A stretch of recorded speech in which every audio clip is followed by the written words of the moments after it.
Wherever you go, whatever you do, throw a little at it. Omax, Vest and Briefs.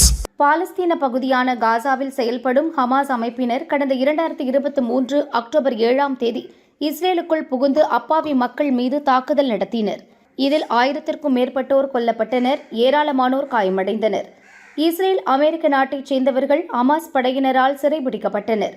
இதற்கு பதிலடி கொடுக்கும் வகையில் Israel ராணுவம் காசாவில் தொடர்ந்து தாக்குதல் நடத்தி வருகிறது. இஸ்ரேலுக்கு அமெரிக்கா ராணுவ உதவிகளை செய்து வருகிறது.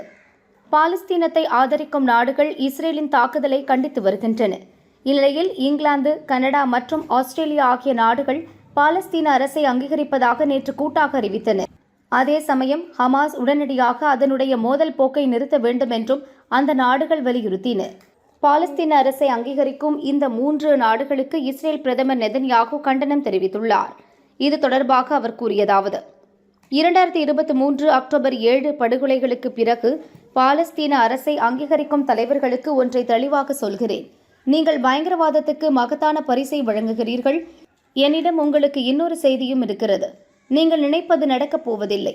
ஜோர்டான் நதிக்கு மேற்கே பாலஸ்தீன நாடு இருக்காது. ஒரு பயங்கரவாத அரசு உருவாவதை நான் பல ஆண்டாக தடுத்திருக்கிறேன்.